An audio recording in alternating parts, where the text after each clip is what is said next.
Welcome to GK Solution. இன்றைய வீடியோல transistor ஃபேமிலியில் வரக்கூடிய முக்கியமான ஒரு component MOSFET, metal oxide semiconductor field effect transistor.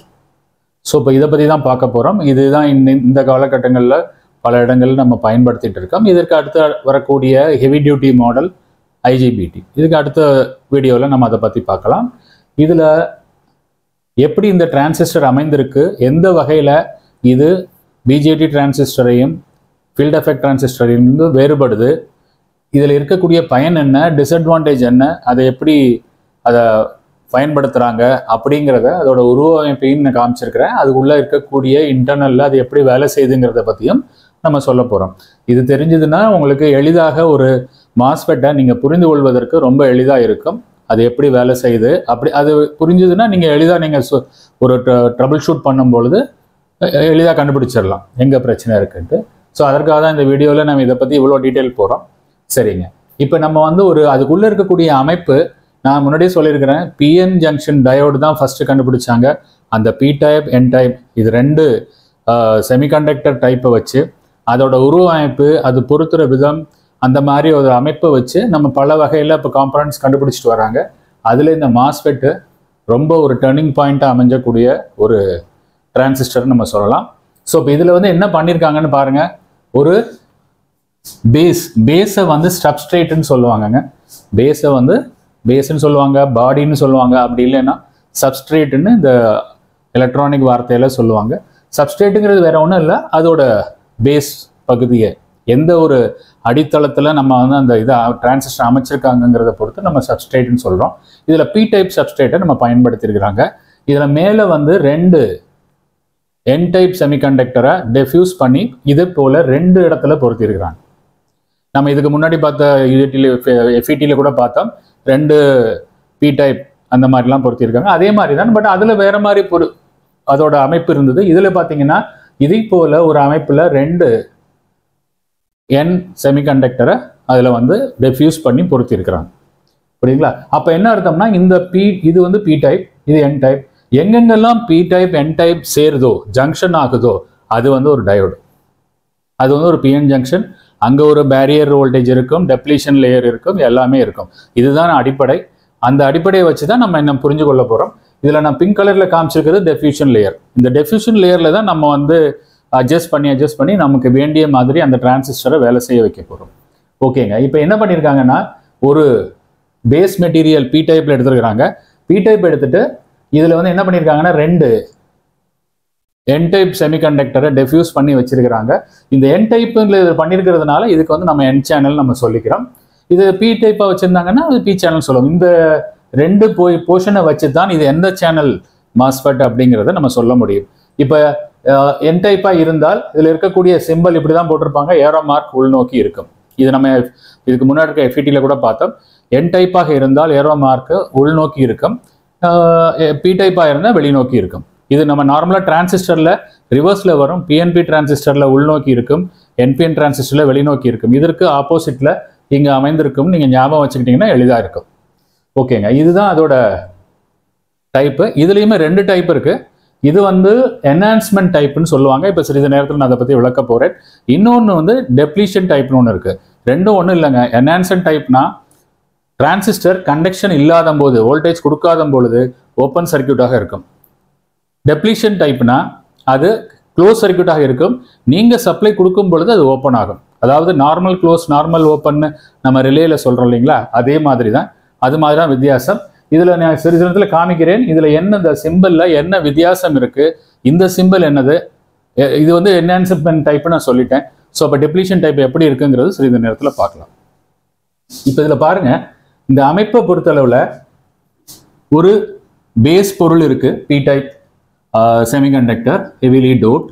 இதுவும் ஹெவிலி டோப்ட் தான். ரெண்டு N டைப்பு செமிகண்டக்டரை இதே போல் டெஃப்யூஸ் பண்ணி வச்சிருக்கிறாங்க. இதுல இருந்து ரெண்டு டெர்மினல் எடுத்திருக்கிறாங்க. புரியுதுங்களா? இதுல இருந்து ரெண்டு டெர்மினல் எடுத்திருக்கிறாங்க.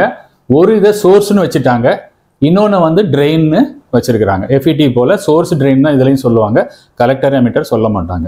இதுக்கு அடுத்து வரக்கூடிய டிரான்சிஸ்டர் கலெக்டர் எமிட்டர்னு சொல்லுவோம். அதனால நம்ம எதனால சொல்றோம் அப்படிங்கிறத நம்ம தெளிவாக புரிஞ்சுட்டே வரலாம். இப்போ இதை சோர்ஸ்ன்னு சொல்றோம், இதை ட்ரெயின்னு சொல்றோம். அப்போ நடுவில் இருக்கக்கூடிய இந்த பகுதியில் கேட்டோட பின் அமைஞ்சிருக்கு. ஒரு மாஸ்பெட் எடுத்தீங்கன்னா 3 டெர்மினல் தான் இருக்கும், 3 லெக் தான் இருக்கும். 3 லெக்கோட லெக் மூறாம மேலே தான் இருக்கு. புரியுதுங்களா? அப்போ இந்த பாடியோட கனெக்ட் பண்ணி ஒரு அலுமினியம் லேயர் வந்து கனெக்ட் பண்ணி வச்சிருக்கிறாங்க. இந்த பாடி சப்ஸ்ட்ரேட் சொல்லக்கூடிய இந்த பாடியில இருந்து அதை வந்து நம்ம எர்த் பண்ணிடணும். நெகட்டிவ்ல 0 வோல்ட்ல கொடுத்துடணும். இந்த எர்த்தை வந்து நேரம் -V வந்து என்ன பண்ணிருக்காங்கன்னா சோர்ஸோட கனெக்ட் பண்ணிட்டாங்க. அப்படின்னா என்ன அர்த்தம்? சோர்ஸுங்கிறது கிட்டத்தட்ட எமிட்டர் மாதிரி. ஸோ எமிட்டர் மாதிரி இந்த சோர்ஸை வந்து என்ன பண்ணியிருக்காங்க, கிரவுண்ட் பண்ணியிருக்காங்க. புரியுதுங்களா? அப்போ என்ன அர்த்தம்னா இந்த நார்த் செமிகண்டக்டர், சாரி, இந்த நெகட்டிவ் செமிகண்டக்டர் நெகட்டிவ் டைப்பும் இந்த பி டைப்பும் ரெண்டும் ஒன்னோட ஒன்று கனெக்ட் பண்ணிட்டாங்க. அப்போ இது பிஎன் ஜங்ஷன் மாதிரி இங்கே வேலை செய்யாது. இங்கே பிஎன் ஜங்ஷன் மாதிரி இது வேலை செய்யாது. அப்போ என்ன அர்த்தம்னா இந்த இடத்துல இருக்கக்கூடிய இந்த பேரியர் வந்து நமக்கு டிமினிஷ் ஆகிடும். இது வந்து என்ன ஆகும்னா அதில் இருக்கக்கூடிய ஒரிஜினல் என்ன இருக்கோ அதான் இருக்கும். ஆனால் அதில் இருக்கக்கூடிய பிஎன் ஜங்ஷன் ஒரு டயோடை போல வேலை செய்யாது. ஏன்னா நம்ம 2 டெர்மினலையும் ஷார்ட் பண்ணிட்டோம். புரியுதுங்களா? அப்போ உள்ள இருக்கக்கூடிய டெப்ளீஷன் லேயர் இருக்கும், பட் அதை ஒன்றும் வேறுபடுத்த முடியாது, ஒரு பயனும் இல்லை. அதனால நம்ம இதை வந்து ஒரு பிஎன் ஜங்ஷனாக நம்ம எடுக்க வேண்டாம். பட் இது வந்து பிஎன் ஜங்ஷனாக இருக்கு. சிறிது நேரத்தில் அந்த பிஎன் ஜங்ஷனை என்ன ஆகுதுங்கிறத பார்க்கலாம். ஓகேங்க. இப்போ இதில் என்ன பண்ணியிருக்காங்கன்னா மேலே வந்து கேட்டை வந்து டைரக்டாக பி டைப்ல கனெக்ட் பண்ணல. இப்போ பாருங்க, இது வந்து என் டைப்ல இருந்து டைரக்டா கனெக்ட் பண்ணியிருக்கு. ட்ரெயினும் என் டைப்ல டைரக்டா கனெக்ட் பண்ணியிருக்கு. ரெண்டுமே என் டைப் தான். ஸோ இப்போ என் டைப்ல டைரக்டா கனெக்ட் பண்ணியிருக்காங்க. ஆனால் இந்த பி டைப் வந்து இங்கே சோர்ஸில் தான் கிரவுண்ட் பண்ணியிருக்காங்க. மேலே இருக்கக்கூடிய கேட்டு தனியாக நிற்கிது. தனியாக இல்லை, அது வந்து ஒரு அலுமினியம் லேயர் மாதிரி பண்ணியிருக்கிறாங்க. அதுக்கு கீழே கிரீன் கலர்ல SiO2 layer, silicon dioxide layer. Silicon டை ஆக்சைடுங்கிறது ஒரு டைஎலக்ட்ரிக் லேயருங்க. டைஎலக்ட்ரிக் லேயர்னா உங்களுக்கு தெரியும், ஒரு கப்பாசிட்டருக்கு நடுவில் இருக்கக்கூடிய பிளஸுக்கும் மைனஸ் பிளேட்டுக்கும் நடுவில் இருக்கக்கூடிய ஒரு டைஎலக்ட்ரிக் மெட்டீரியல். டைஎலக்ட்ரிக் மெட்டீரியல்னா அதுக்குள்ள நம்ம எனர்ஜி சேவ் ஆகும், எலக்ட்ரிக்கல் பொட்டன்ஷியல் வந்து அதில் கிரியேட் ஆகும். ஆனால் அது ஐசோலேஷன் மாதிரி ரெண்டுக்கும் நேரடி தொடர்பு இருக்காது, ஒரு பேட்டரி மாதிரி. ஸோ இப்போ என்ன பண்ணுறோம்னா நம்ம இந்த கேட்டருக்கு கீழே வந்து டைஎலக்ட்ரிக் மெட்டீரியலை SiO2 சிலிக்கான் டை ஆக்சைடுங்க அதுக்கு பேர். இதனால தான் இந்த பேர் வந்தது. இதுக்கு மெட்டல் ஆக்சைடு செமிகண்டக்டர் FETன்னு சொன்னாங்க. இப்போ இது மாதிரி என்ன பண்ணிட்டாங்க, நேரடி தொடர்பு இல்லாமல் நடுவில் ஒரு டைஎலக்ட்ரிக் மெட்டீரியலை வச்சுட்டாங்க. அதனால இது என்ன ஆகுதுன்னா ஒரு கப்பாசிட்டர் போல. இதோட பாசிட்டிவ் பிளேட்டு மேலே இருக்குங்க, நெகட்டிவ் பிளேட் இது.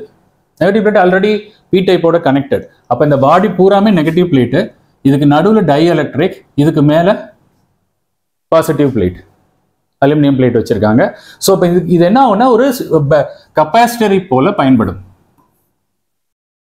புரியுதுங்களா? இதுக்கு நடுவில் வந்து டைஎலக்ட்ரிக் மெட்டீரியல் SiO2 இருக்கு. புரியுதுங்களா? இது ஒரு கப்பாசிட்டரை போல பயன்படும். ஒரு எலக்ட்ரோடு, கப்பாசிட்டரோட பாசிட்டிவ் கேட்ல கனெக்ட் பண்ணியிருக்காங்க, நெகட்டிவா கிரவுண்ட் பண்ணியிருக்காங்க. அப்போ ஒரு டிரான்சிஸ்டருக்கு நடுவில் சாண்ட்விச் மாதிரி ஒரு கப்பாசிட்டரை அமைச்சிருக்காங்க. இந்த கப்பாசிட்டர்ல நம்ம சார்ஜ் ஏற்றிட்டோம்னா அந்த சார்ஜஸ் பேட்டரி மாதிரி தான். கப்பாசிட்டர்ல நீங்க சப்ளை கொடுத்தீங்கன்னா அது பேட்டரி மாதிரி எலக்ட்ரிசிட்டியை சார்ஜ் பண்ணிக்குதுங்களா, அதே மாதிரி இது சார்ஜ் பண்ணிக்கும். இந்த சார்ஜை வந்து இது கண்டக்டிவிட்டி நடக்கும். அப்போ எப்போ உங்களுக்கு வேண்டாமோ அந்த சார்ஜை டிஸ்சார்ஜ் பண்ணணும். அதுவாக டிஸ்சார்ஜ் ஆகிறதுக்கு லேட் ஆகும். நமக்கு குயிக்காக டிஸ்சார்ஜ் ஆகணும்னா நம்ம வந்து அதை ப்ராக்டிக்கலாக டிஸ்சார்ஜ் பண்ணணும். அது சிறிது நேரத்தில் பார்க்கலாம். ஸோ இப்போ இதில் என்ன பண்ண போகிறோம்னு பாருங்க. இந்த இடத்துல இந்த மாதிரி அமைத்திருக்கிறாங்க. ஸோ இப்போ நம்ம எலக்ட்ரானை பார்க்கலாம், கரண்ட்டை நம்ம பார்க்கல. ஏன்னா நம்ம அனிமேஷனில் காமிக்கும் போது எலக்ட்ரானை தான் காமிக்க முடியும். Conventional current train to source போகும், சோர்ஸ் டு ட்ரெயின் வந்து எலக்ட்ரான்ஸ் மூவ் ஆகும். அப்போ நம்ம இப்போ எலக்ட்ரான் மூவ்மெண்ட்டை எப்படி இருக்குன்னு நம்ம பார்க்கலாம். இப்போ நம்ம எப்படி சப்ளை கொடுக்க போகிறோம்? ட்ரெயினுக்கு சப்ளை, பாசிட்டிவ் சப்ளை கொடுக்கணும். புரியுதுங்களா? ட்ரெயினுக்கு ஒரு பாசிட்டிவ் சப்ளை கொடுத்துடலாமா? ஒரு பாசிட்டிவ் சப்ளை, இது ஹை வோல்டேஜ்ல நம்ம கொடுத்துருக்குறோம். ஓகேங்க. இப்போ கொடுத்தாலும் நம்ம என்ன ஆகும், இங்கிருந்து பாருங்க, இங்கிருந்து இது பி டைப், இது என் டைப். பி டைப்ல நெகட்டிவா கொடுத்துருக்குறோம். புரியுதுங்களா? பி டைப்ல நெகட்டிவா கொடுத்துருக்குறோம். ஸோ அதுக்கப்புறம் பாசிட்டிவை வந்து மேலே இருக்கிற என் டைப்ல கொடுத்துருக்குறோம். இப்போ என்ன ஆகுது, நமக்கு வந்து இங்கே பிளஸ் மேலே வந்துருச்சு, பிளஸ் வந்து நெகட்டிவ்க்கு போயிடுச்சு. அப்போ அங்கே என்ன ஆகும், இது ஹோல்ஸ் இருக்கு, இங்கே எலக்ட்ரான் இருக்கு, எலக்ட்ரானை இது வந்து ஈர்த்துரும். நம்ம இதுதான் நம்ம வந்து பிஎன் ஜங்ஷன்ல பார்த்தோம். அப்ப இங்க கண்டக்டிவிட்டி வராது, டெப்ளீஷன் லேயர் அதிகமாயிடும். அப்ப நம்ம என்ன பண்ணோம், இது வழியாக நம்ம எலக்ட்ரான் பாஸ் ஆகிறதுக்கு வழி இல்லை. அப்ப என்ன நடக்கும், இப்ப நீங்க இந்த மாதிரி கனெக்ஷன் கொடுக்கும் பொழுது இங்க வந்து மைனாரிட்டி கேரியர் மெஜாரிட்டி கேரியர் எப்பொழுதுமே ஒரு செமிகண்டக்டர் பியூரா பண்ண முடியாது. அதுல இப்ப நம்ம பி டைப் பண்ணியிருந்தோம்னா அதுல ஹோல்ஸ் தானே அடிஷனலா இருக்கணும். ஆனா சில எலக்ட்ரான்ஸ் அதுல ஃப்ரீ எலக்ட்ரான்ஸ் இருக்கும். அதனால மேஜரா இருக்கிறது ஹோல்ஸ், மைனரா இருக்கிறது சில எலக்ட்ரான்ஸ் இருக்கும், ஃப்ரீ எலக்ட்ரான்ஸ் இருக்கும். அது வந்து பி டைப் தானே, அதுல எப்படி ஃப்ரீ எலக்ட்ரான்ஸ் நினைக்காதீங்க, அதுக்கு பேரு மைனாரிட்டி கேரியர்னு சொல்லுவாங்க. மேஜரா இருக்கிறது தான் அந்த பி டைப்பை பொறுத்து மேஜரா இருக்கிறது ஹோல்ஸாக இருக்கும், என் டைப்ல எலக்ட்ரான்ஸாக இருக்கும். ஆனா மைனாரிட்டி கேரியர்னு சொல்லக்கூடியது இந்த பி டைப்ல இருக்கக்கூடிய எலக்ட்ரானையும் என் டைப்ல இருக்கக்கூடிய ஹோல்ஸையும் மைனாரிட்டி கேரியர்னு சொல்லுவாங்க. அந்த மைனாரிட்டி கேரியரை தான் இப்ப பயன்படுத்திக்க போறோம். புரியுதுங்களா? ஸோ இப்போ இந்த மைனாரிட்டி கேரியர் இருக்கிறது ஒரு எக்ஸாம்பிளுக்கு 4 போட்டிருக்கேன். ஸோ இப்போ இதை என்ன பண்ண போறோம்னா, என்ன செய்ய போறோம்னு பாருங்க. இது அங்கங்க இருக்கும், இது ஏதாவது இடத்துல டிஃப்யூஸ் ஆகி இருக்கும். ஸோ இப்போ இதை வந்து நம்ம என்ன செய்யறோம்னா, நம்ம ஒருங்கிணைத்து இதை ஒரு வழியாக ஏற்படுத்தி தான் செய்ய போறோம். நமக்கு வேண்டியது இந்த சோர்ஸ்ல இருந்து ட்ரெயினை நோக்கி எலக்ட்ரான்ஸ் மூவ் ஆகணும். அதற்கு ஒரு சேனலை கிரியேட் பண்ணணும். இது எப்படி இங்க இருந்து இங்க போகும், எண்ணில இருந்து பிக்கு வராத, அப்ப பில இருந்து என்னன்னு போகும், பட் எண்ணில இருந்து இங்க வந்து இங்க போகாது. அப்ப அதுக்கு ஒரு நேரடி தொடர்பு நம்ம ஏற்படுத்தணும். அதற்கு என்ன செய்ய போறோம்னு பாருங்க. கேட்டுக்கு இப்ப சப்ளை கொடுக்கலாம், பாசிட்டிவ் சப்ளை கொடுக்கலாமா? கேட்டுக்கு பாசிட்டிவ் சப்ளை கொடுக்குறேன். கொடுத்த உடனே என்ன நடக்குது, இந்த மேல இருக்க பிளேட்டு பாசிட்டிவ் ஆயிடும், இந்த பாடி ஃபுல்லா நெகட்டிவ் ஆயிடும். அப்போ இந்த கெப்பாசிட்டர் சார்ஜ் ஆக ஆரம்பிக்கும். அப்ப பாசிட்டிவ் பிளேட்ல பாத்தீங்கன்னா பிளஸ் வரும். அடுத்தது இந்த டயஎலக்ட்ரிக்ல அந்த பிளஸுக்கு பக்கத்துல மைனஸ் வரும், அதுக்கப்புறம் திருப்பி பிளஸ் திருப்பி மைனஸ். இதை போலதான் அந்த கெப்பாசிட்டர் சார்ஜ் ஏறும். புரியுதுங்களா? உங்களுக்கு தெரியும் கெப்பாசிட்டரை வந்து சார்ஜ் ஏறது டிஸ்சார்ஜ் பண்ணி பார்ப்பீங்க. ஒரு கெப்பாசிட்டர் நல்லா இருக்கான்னு பார்க்கறது கூட ஒரு வோல்டேஜில் கொடுத்து சார்ஜ் பண்ணிட்டு அது டைரக்டா ஷார்ட் பண்ணி பார்ப்பீங்க. அதே மெத்தட் தான். இது சப்ளை கொடுத்த உடனே சார்ஜ் ஏறிடுது. சார்ஜ் ஏறி இந்த கீழே இருக்கக்கூடிய பாடி வந்து மைனஸ் பாயிண்ட் ஆயிடுது. அப்ப இது ஒரு பேட்டரி மூல ஆப்ரேட் ஆகி இங்க மைனஸ் வந்த உடனே மைனஸ் என்ன பண்ணும், இந்த இடத்துல இருக்கக்கூடிய சார்ஜ், இந்த எலக்ட்ரிசிட்டி என்ன ஆகும்னா இங்க இருக்கக்கூடிய ஃப்ரீ எலக்ட்ரான்ஸை பூரா ஈர்த்துரும். ஃப்ரீ எலக்ட்ரான்ஸை பூரா மேல உள்ள இழுத்துரும். உள்ள இழுக்கும் போது பாருங்க எப்படி மூவ் ஆகுது பாருங்க. இதை போல இந்த ஃப்ரீ எலக்ட்ரான் மைனாரிட்டி கேரியர்னு சொல்லக்கூடிய இந்த எலக்ட்ரான்ஸ் பூரா இங்க போய் லைன் அப் ஆயிடும். புரியுதுங்களா? இங்க வந்து இது சார்ஜ் ஏறதுனால வரக்கூடிய எஃபெக்ட். ஸோ இப்போ இங்க பூரா ஆல்ரெடி மைனஸ் இருக்கு, இந்த மைனஸோட இதுவும் போய் சேர்ந்துடும். இங்க இருந்து புஷ் பண்ணி விட்டுறோம். இங்க இருக்கிற ஹோல்ஸ் எல்லாம் கீழே இருக்கும். ஃப்ரீ எலக்ட்ரான்ஸ் எவ்வளவு இருக்கோ எல்லாமே அதுல ஒரு பேசேஜ் போல அமைந்துடும். இப்ப என்ன ஆகுது பாருங்க, எங்கேயும் எலக்ட்ரான்ஸ் ஜாஸ்தி இருக்கு, இங்க இருந்து எலக்ட்ரான் ஜாஸ்தி இருக்கு, நடுவுலையும் எலக்ட்ரான் இருக்கு. அப்ப எலக்ட்ரான் பூரா ஒரு பாதையை ஏற்படுத்தி கொடுக்கும், ஒரு சேனலை ஏற்படுத்தி கொடுக்கும். இந்த எல்லோ கலருக்கு என் சேனலாக மாத்தி விட்டுரும். இப்ப பாருங்க, இதை போல அந்த எலக்ட்ரான் பூரா ஒரு பாதையை போல டெம்பரவரி வழியை போல ஏற்படுத்தி கொடுத்துரும். அது வழியாக இப்ப என்ன ஆகும், அந்த எலக்ட்ரான்ஸ் சோர்ஸ்ல இருந்து ட்ரெயினை நோக்கி போகும். கன்வென்ஷனல் கரண்ட் ட்ரெயின்ல இருந்து சோர்ஸ் போகும். நான் அதனாலதான் என்ன பண்றேன், கன்வென்ஷனல் கரண்ட் ரெண்டையுமே நான் சொல்லிட்டே வரேன். ஏன்னா சர்க்கியூட்ல நீங்க பார்க்கும் பொழுது கன்வென்ஷனல் கரண்ட்டை வச்சு படிச்சாதான் உங்களுக்கு சர்க்கியூட் எளிதாக புரியும். எலக்ட்ரான்ஸை வச்சு படுத்தீங்கன்னா ரொம்ப குழப்பமா இருக்கும். அதனால நான் வந்து இந்த டயக்ராம்ல வந்து நான் எலக்ட்ரான்ஸ் மூவ்மெண்ட்டை காமிச்சிருக்கேன். ஓகேங்க, இப்ப பேசேஜ் வந்துருச்சு. இப்ப நீங்க கேட்ல சர்க்கியூட் கொடுத்த உடனே எப்படி இந்த பேசேஜ் கிரியேட் ஆச்சுங்கிறத பார்த்தீங்க. அதுல இருந்து இந்த சேனல் வழியாக, எதனாலதான் இந்த என் சேனல் என்ஹான்ஸ்மெண்ட்னு சொல்றோம். என்ஹான்ஸ்மெண்ட்னா சேனலை நம்ம அதாவது அமைக்கிறோம், சேனலை அமைத்து பெரிதாக்கி அதை என்ஹான்ஸ் பண்றோம். புரியுதுங்களா? அதனால என்ஹான்ஸ்மெண்ட். இதே டெப்ளீஷன் அடுத்த தடவை பார்க்க போறோம். டெப்ளீஷன்னா ஆல்ரெடி இங்க சேனல் இருக்கும், நீங்க ரிவர்ஸ் வோல்டேஜ் கொடுத்து அந்த சேனலை அழிக்கணும், சேனலை துண்டிக்கணும். அது வந்து டெப்ளீஷன் மோட். அதனால இது வந்து நார்மல் ஓப்பன், இதை நீங்க வந்து சப்ளை கொடுத்து க்ளோஸ் பண்றீங்க. டெப்ளீஷன் மோடுங்கிறது நார்மல் க்ளோஸ், அதை சப்ளை கொடுத்து ஓப்பன் பண்ணணும். அதுல ஒரே ஒரு வித்தியாசம் தான், இங்க நான் வந்து பிரேக்கா காமிச்சிருக்கேன். இந்த பிரேக் இல்லாம ஸ்ட்ரெயிட்டா ஒரே லைனா இருக்கும் சிம்பிள். அப்ப எப்பயாவது நீங்க ஒரே லைன்ல பாத்தீங்கன்னா அது டெப்ளீஷன் டைப்பு. இந்த மாதிரி தான் அதிகமா யூஸ் பண்ணுவாங்க. இது வந்து என்ஹான்ஸ் மோடு. அது மட்டும் இல்லை, இதுல 3 இந்த மொத்தம் 4 பிளேட் இருக்கு பாத்தீங்களா. கேட்டு, இதுதான் கேட்டு. இந்த கேட்டை தான் நம்ம இங்க போட்டிருக்கோம். அதற்கப்புறம் இந்த கேப் வந்து இந்த டைஎலக்ட்ரிக் மெட்டீரியல், இந்த 3 பாயிண்ட் ட்ரெயின், சோர்ஸ், பாடி, சப்ஸ்ட்ரேட். இந்த சென்டர்ல இருக்கிறது சப்ஸ்ட்ரேட்டுங்க, இது வந்து சோர்ஸ், இது ட்ரெயின். அப்ப நம்ம இங்க வந்து கனெக்ட் பண்ணியிருக்கோம், இன்டர்னலாவே கனெக்ட் ஆயிருக்கு. அதனாலதான் நம்ம வந்து இங்க என்ன பண்ணிட்டோம், சென்டர்ல இருக்கக்கூடிய சப்ஸ்ட்ரேட்டும் சோர்ஸும் ரெண்டும் ஒன்னோட ஒன்று இணைப்பு இருக்கு. புரியுதுங்களா? இப்ப பாருங்க, இப்ப இது வழியாக இப்படி பாஸ் ஆகுது. இப்ப என்ன நடக்கும்னா, இந்த N சேனல் மைனஸோட கிரவுண்டோட கனெக்டட். அப்ப நான் சொன்னேன் இங்க வந்து ஒரு PN ஜங்ஷன் டயோடு மாதிரி இங்க ஃபார்ம் ஆகாது. ஆனா இங்க வந்து பிளஸோட கனெக்டட். அப்ப இது பிளஸ், இது மைனஸ். அப்ப இது வந்து ஒரு PN ஜங்ஷனை போல, ஒரு டயோடை போல அது உருவமைப்பில் இருக்கு. இதை தவிர்க்க முடியாது, ஏன்னா அதோட அமைப்பு அப்படி இருக்கு, நம்மளாக ஆட் பண்ணல. அந்த மாதிரி அமைக்கும் போது இதை ஒரு டயோடாக கன்சிடர் பண்றாங்க. புரியுதுங்களா? அந்த டயோடை கன்சிடர் பண்ணும் பொழுது இப்ப அந்த டயோடு வந்து என்ன ஆகுதுன்னு பாருங்க. அந்த டயோடை தான் பாடி டயோடுன்னு சொல்றோம். இங்க பாருங்க, இந்த டயோடு, புரியுதுங்களா? இந்த டயோடை தான் பாடி டயோடுன்னு சொல்றோம். இந்த பாடி டயோடுங்கிறது நம்ம உருவாக்குனது இல்லை, இதோட அமைப்பால ஒரு பகுதி டயோடை போல அது பாவிக்குது. அப்ப அதையும் நம்ம வந்து கன்சிடரேஷன்ல எடுத்துக்கணும். ஏன்னா இது ரிவர்ஸ் பயாஸ்ல இது வழியா கண்டக்ட் ஆயிடும். புரியுங்களா? இது இந்த மாதிரி நீங்க ஃபார்வர்ட் பயாஸ்ல கொடுக்கும்போது தான் அது வந்து ஆப்போசிட்ல வருது. இதை நீங்க இந்த சப்ளை நீங்க திருப்பி கொடுத்தீங்கன்னா இது என்ன ஆயிடும், இது வழியா கண்டக்ட் ஆயிடும். அதனால இது வந்து யூனிபோலார் டிவைஸ், நீங்க 2 டைரக்ஷன்லையும் பயன்படுத்திக்க முடியாது.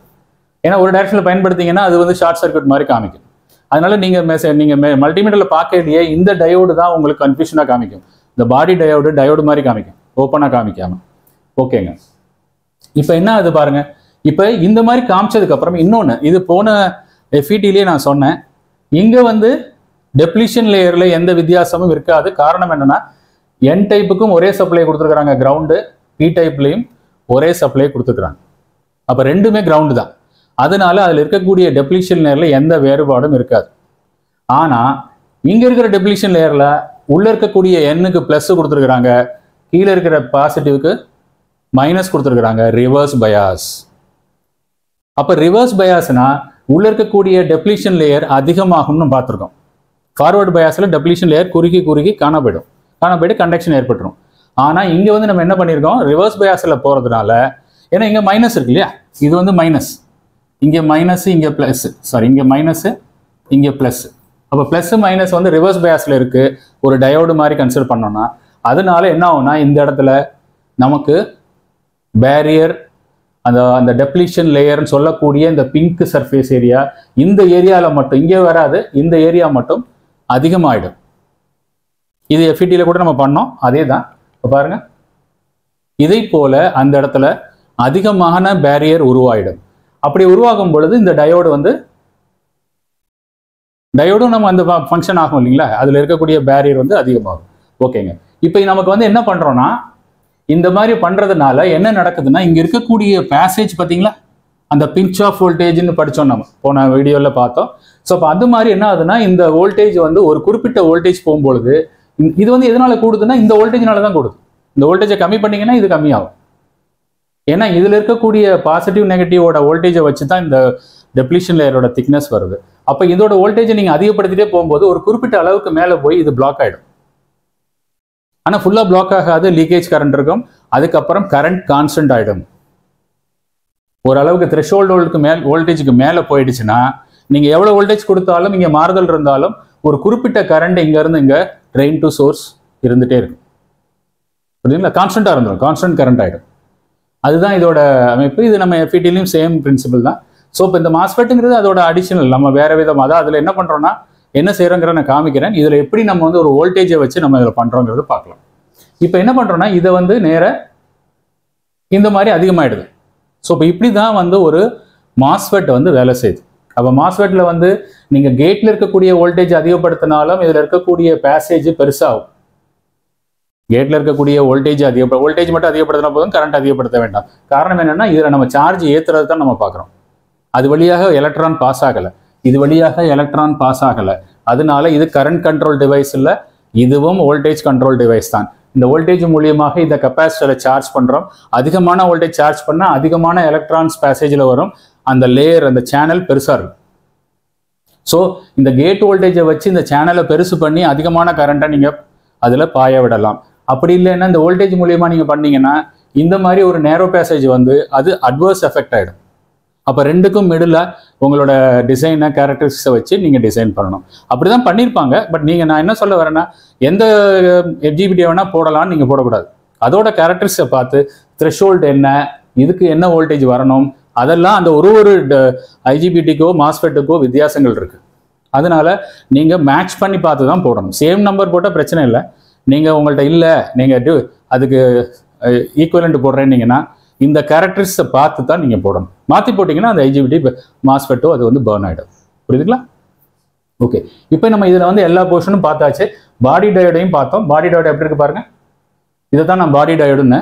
இந்த பாடி டயோடு நம்ம உருவாக்குனதில்லை. அதோட அமைப்பு பிரகாரம் ஒரு பகுதி டயோடை போல அது உருவமைப்புத்தரும், அதுவாகவே ஃபார்ம் ஆகிடும். அந்த ஃபார்மாக தான் இது. பாடி டயோடு இல்லாமல் வராது. சிம்பிளில் கொடுப்பாங்க, சில நேரத்தில் கொடுக்க மாட்டாங்க. பட் உள்ள பாடி டயோடு இருக்கும். ஸோ பாடி டயோடை நம்ம வந்து பயன்படுத்த மாட்டோம். சில நேரங்களில் இந்த பாடி டயோடை ஒரு டயோடு மாதிரி ஃபங்க்ஷனாக பயன்படுத்திக்குவாங்க.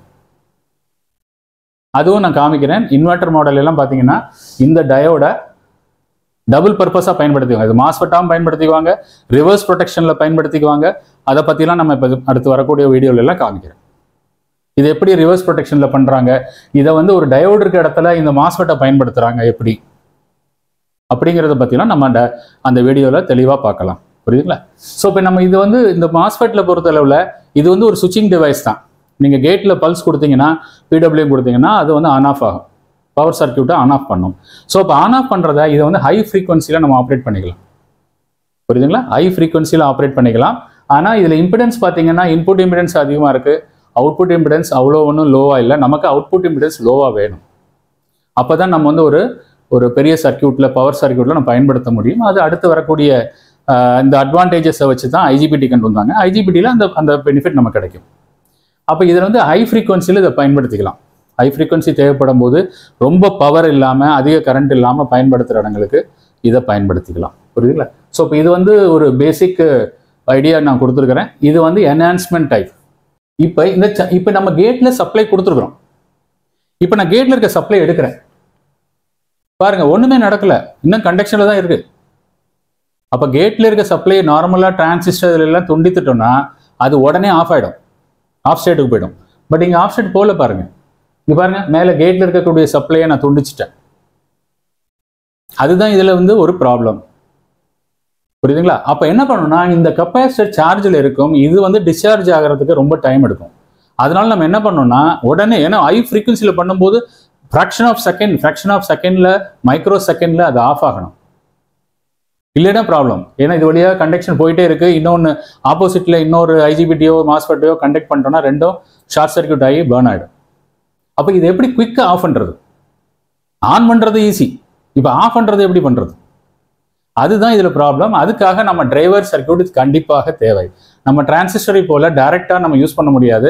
இதுக்கு ஒரு டிரைவர் சர்க்கியூட். டிரைவர்னா என்ன? அப்போ ஒன்றும் இல்லைங்க, இதை ஆன் பண்ணும்போது ஆன் பண்ணிடுறோம், திருப்பி ஆஃப் பண்ணும்போது இதை டிஸ்சார்ஜ் பண்ணுவதற்காக இன்னொரு சுவிட்சை ஏற்படுத்தணும். அது டிரான்சிஸ்டரை வச்சு கூட ஏற்படுத்திக்கலாம். புரியுங்களா? அந்த சுவிட்சை வந்து டிரான்சிஸ்டராக கூட பயன்படுத்திக்கலாம். ஸோ இப்போ இதை எப்படி ஆஃப் பண்ணுறது? ஆஃப் பண்ணுறது பெருசு. இப்போ பாருங்க, நான் இதை வந்து என்ன பண்ணிட்டேன், ரிமூவ் பண்ணிட்டேன். இங்கே ப்ளஸ் வோல்ட் இருக்கு. ஆஃப் பண்ண என்ன பண்ணும், இந்த கேட்டையும் சோர்ஸையும் கிரவுண்ட் பண்ணும். இதை போல கிரவுண்ட் பண்ணும். கிரவுண்ட் பண்ண என்ன ஆகும், இது பூரா பாருங்க எல்லாம் டிஸ்சார்ஜ் ஆகிடும். டிஸ்சார்ஜ் ஆயிடுச்சுன்னா ஆட்டோமேட்டிக்காக எல்லாம் ஸ்டாப் ஆகிடும். அப்பமா பார்த்தீங்களா, எலக்ட்ரான் ஓட்டமும் ஸ்டாப் ஆயிடுச்சு. ஏன்னா இது ஷார்ட் ஆயிடுச்சுல்ல, கேட்டும் இதுவும் ஷார்ட் ஆயிடுச்சு. உள்ள இருக்கக்கூடிய நம்ம உருவாக்கின அந்த சேனல் அழிஞ்சு போச்சு, மறைஞ்சிருச்சுன்னா இருக்கக்கூடிய எலக்ட்ரான்ஸ் எல்லாமே மைனாரிட்டி கேரியர், மெஜாரிட்டி கேரியர்லாம் அதாவது இடத்துக்கு அதுவாக டிஸ்ட்ரிபியூட் ஆகிடும். இப்போ புரியுதுங்களா? ஸோ நார்மல் டிரான்சிஸ்டரில் ஆன் பண்ணி ஆஃப் பண்ணுவதற்கான தனித்தனி சர்க்கியூட் தேவையில்லை. நீங்கள் சப்ளை நிறுத்திட்டாலே ஆட்டோமேட்டிக்காக ஆஃப் ஆகிடும், ஈவன் எஃப்இடியில். பட் இதில் வந்து நமக்கு வந்து கெப்பாசிட்டர் நடுவில் இருக்கிறதுனால இந்த கெப்பாசிட்டர் சார்ஜ் ஏறி தான் இந்த ஃபங்க்ஷனே நடக்குது. அதனால அந்த சார்ஜை டிஸ்சார்ஜ் பண்ணால் தான் இந்த ஃபங்க்ஷன் ஸ்டாப் ஆகும். அப்போ உங்களுக்கு துரிதமாக ஸ்டாப் பண்ணணும்னா அதை டிஸ்சார்ஜ் பண்ணுவதற்கு ஒரு சுவிட்ச் அமைப்பு பண்ணணும். அதை நான் சர்க்கியூட்டில் காமிக்கிறேன். அதற்கு முன்னாடி நான் டெப்ளீஷன் லேயரை பற்றி சொல்லிடுறேன். இது பாருங்க, டெப்ளீஷன் டைப். டெப்ளிஷன் டைப்ல என்ன இருக்கு, டைரக்டா சோர்ஸ் ட்ரெயினுக்கு கனெக்ஷன் இருக்கு. இப்போ நம்ம சப்ளை கொடுக்கல பாருங்க, கேட்டுக்கு சப்ளை கொடுக்கல. இப்போ கேட்டுக்கு நீங்க ரிவர்ஸ் பவர் சப்ளை கொடுத்தீங்கன்னா இங்க ஆட்டோமேட்டிக்கா இங்க இருக்க ஆல்ரெடி உருவாகி இருக்கிற அந்த சேனல் அது வேனிஷ் ஆகிடும், அழிஞ்சு போயிடும். அழிஞ்சு போச்சுன்னா உங்களுக்கு தொடர்பு நின்று போயிடும். இது அப்படியே உல்டா ரிவர்ஸ். அப்போ எங்கேயாவது உங்களுக்கு வந்து இந்த மாதிரி ஒரு பர்பஸ் தேவைப்பட்டால் இந்த டெப்ளிஷன் லேயர் எடுத்துக்கலாம். ஸோ இதுதான் டெப்ளிஷன் டைப்புக்கும் என்ஹான்ஸ்மெண்ட் டைப்புக்கும் வித்தியாசம். அதாவது மாஸ்ஃபெட்டை பொறுத்தளவில் ஐஜிபிடியில் இல்லை, ஐஜிபிடியில் வேற பண்ண போகிறோம்.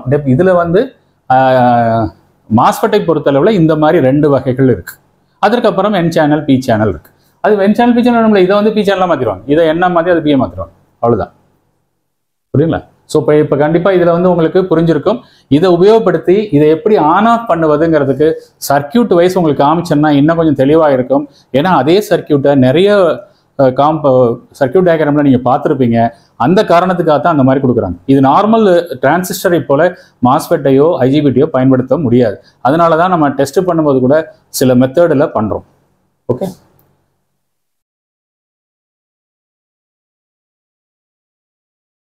இதுவும் அதே மாதிரி தான் ரிவர்ஸ் பொலாரிட்டி கொடுத்து டிஸ்சார்ஜ் பண்ணும். புரியுதுங்களா? ஸோ இப்போ இதை போல் நம்ம வந்து ஆஃப் பண்ணிக்கலாம். ஸோ இப்போ இதில் கண்டிப்பாக இது டவுட் இருந்ததுன்னா கமெண்ட்ஸில் சொல்லுங்கள். நான் அதை பற்றி அடுத்து போகிற வீடியோலையோ அல்லது கமெண்ட்ஸ்லையோ நான் ரிப்ளை பண்ணுறேன். இப்போ ஒரு சர்க்கியூட் எடுத்துருக்கேன், இதை போல தான் அதோட மாஸ்ஃபெட் அமைந்திருக்கு. மாஸ்ஃபெட் இப்படி தான் இருக்கணுங்கிறது இல்லை, 8 பின்லாம் கூட ஐசி மாதிரியே கூட மாஸ்ஃபெட்லாம் வருது. அதனால நீங்கள் எப்போதுமே நம்பரை வச்சு டேட்டா ஷீட்டை வச்சு டிசைட் பண்ணிக்கோங்க. இப்படி தான் இருக்கணும்னு அவசியம் இல்லை, ஒரு எடுத்துக்காட்டுக்காக காமிச்சிருக்கேன். இப்போ பாருங்கள், மாஸ்ஃபெட்டுக்கு ஒரு அப்ராக்சிமேட்டாக 15 ஐஜிபிடிக்கு தான் 15 வோல்ட்டு, மாஸ்ஃபெட்டுக்கு 5 வோல்ட் 8 வோல்ட்டில் கூட வேலை செய்யும். நான் ஒரு சாம்பிளுக்காக போட்டிருக்கேன். இங்கேருந்து ரெசிஸ்டன்ஸ் போட்டிருக்கோம். கேட் ரெசிஸ்டன்ஸ் எப்பொழுதுமே போடணும், இல்லைன்னா இது ஓவர் கரண்ட்டில் ரிவர்ஸ் ஓவர் கரண்ட்டில் வந்து எல்லாத்தையும் டேமேஜ் பண்ணி விட்ரும். ஓகே, ஸோ இப்போ இது வந்து நான் சுவிட்ச் மாதிரி போட்டிருக்கேன். ஆனால் நான் மேனுவலாக நம்ம சுவிட்ச் ஆப்ரேட் பண்ண முடியாது. நம்ம வந்து அதுக்குன்னு ஒரு டிரான்சிஸ்டர் டைப்பு ஒரு பிஎன்பி என்பி போட்டு ஒரு சர்க்கியூட் போட்டு நம்ம மைக்ரோ கண்ட்ரோல்லேருந்து கொடுக்கணும். ஓகே, ஸோ நம்ம இங்கேருந்து என்ன பண்ணுறோம்னா கேட்டில் சப்ளை கொடுக்க போகிறோம். நான் ஒரு எக்ஸாம்பிளுக்கு இது போல் ஒரு 220 வோல்ட் டைரக்ட் கண்டக்ஷன் போட்டிருக்கேன், ஒரு மாஸ்ஃபெட் என்ஹான்ஸ்மெண்ட் மாஸ்ஃபெட். இதில் வந்து இந்த கெப்பாசிட்டர் சார்ஜ் ஏறது இதில் காமிச்சிருக்கேன். இப்போ நான் என்ன பண்ண போகிறேன்னா பாசிட்டிவ் வோல்டேஜ் கொடுக்க போகிறேன். பாசிட்டிவ் வோல்டேஜ் கொடுத்தோன்னே என்ன நடக்கும், பாசிட்டிவ் வோல்டேஜ் இங்கே போய் இந்த கெப்பாசிட்டர் வந்து இங்கே ஆல்ரெடி ட்ரெயின் இருக்குது பார்த்தீங்களா, சப்ஸ்ட்ரேட் வந்து ட்ரெயினில் இருக்குது, கிரவுண்டில் இருக்குது, சரி சப்ஸ்ட்ரேட் வந்து கிரவுண்டில் இருக்குது. அதனால நம்ம அந்த கிரவுண்டுக்கும் இதுக்கும் ப்ளஸ் மைனஸ் வோல்டேஜ் வந்துருச்சு. ப்ளஸ் மைனஸ் வோல்டேஜ் இங்கே வந்து ப்ளஸ் இங்கே மைனஸ். அப்போ இது வந்து ஒரு கெப்பாசிட்டர் போல் சார்ஜ் ஏறும். இது சார்ஜ் ஏறினோன்னு என்ன ஆச்சு பார்த்தீங்களா, கண்டக்ஷன் ஸ்டார்ட் ஆயிடுச்சு. அப்போ எவ்வளோ வோல்டேஜ் கொடுக்குறீங்களோ அவ்வளோ சார்ஜ் ஏறும், அவ்வளோ கண்டக்ஷன் ஏற்படும். அப்போ நீங்கள் இது வழியாக சுவிட்ச் மாதிரி யூஸ் பண்ணணுங்கிறதுல ஒரு ஆம்பிளிஃபயர் எது வேணாலும் யூஸ் பண்ணிக்கலாம். சரிங்களா? ஸோ இப்போ இதுதான் மெத்தடு. இப்போ நான் என்ன பண்ண போகிறேன், ஆஃப் பண்ணணும். ஆஃப் பண்ண என்ன செய்யணும், முதல்ல இதை ஆஃப் பண்ணணும். புரியுதுங்களா? ஸோ இப்போ இதை ஆஃப் பண்ணுறேன் பாருங்க, இன்னமும் அப்படி தான் ஓடிட்டு இருக்கு, ஆஃப் ஆகலை. ஏன்னா இந்த கெப்பாசிட்டி சார்ஜ் இருக்கு. ஸோ இந்த கெப்பாசிட்டி சார்ஜை வந்து டிஸ்சார்ஜ் பண்ணணும். டிஸ்சார்ஜ் பண்ணணும்னா என்ன பண்ணணும், இதை வந்து நேராக கிரவுண்டு பண்ணிடணும். கெப்பாசிட்டி எப்படி டிஸ்சார்ஜ் பண்ணுவீங்க, ப்ளஸ் மைனஸ் ரெண்டையும் ஷார்ட் பண்ணுவீங்க இல்லையா, அதை போல இதை வந்து கிரவுண்டு பண்ணணும். பாருங்க, கிரவுண்டு பண்ணோன்னா டிஸ்சார்ஜ் ஆகிடுது, கண்டக்ஷன் இன்னும் போயிடுது. ஸோ இப்போ இதை தான் நான் சொல்ல வந்தேன். இது நான் உங்களுக்கு இந்த மாதிரி சர்க்கியூட்டில் காமிக்கல எளிதாக புரியுங்கிறதுனால நம்ம இதில் காமிச்சிருக்கிறோம். இது கண்டிப்பாக இந்த மாஸ்ஃபெட்டை நல்லபடியாக நீங்கள் புரிஞ்சுக்கணும். அப்போ தான் நீங்கள் சர்க்கியூட்டை ட்ரேஸ் பண்ணும்பொழுது புரியும். இல்லாட்டி என்ன பண்ணுறாங்கன்னா, இண்டக்ஷன் ஸ்டவ்வில் நான் பல ரெவ்யூ சப்ஸ்கிரைபர் பார்க்குறவங்க வியூவர்ஸ் வந்து எனக்கு கமெண்ட் கொடுத்துருந்தாங்க ஐஜிபிடி ஏன் போகுதுன்னு. நான் அதை பற்றி எக்ஸ்பிளைன் பண்ணியிருந்தேன். ஆனால் திருப்பியும் அவங்களுக்கு ஐஜிபிடி போகுதுன்னா புதுசாக ஐஜிபிடியாக வாங்கி போடுறாங்க. இல்லைன்னா அவங்களா பல்பு என்னென்னதெல்லாம் வச்சு அதில் ட்ரை பண்ணுறாங்க. பட் அந்த இது புரிஞ்சிருச்சு உங்களுக்குன்னா நீங்கள் ட்ரை பண்ணக்கூடிய மெத்தடை நீங்களே உருவாக்கிக்கலாம்.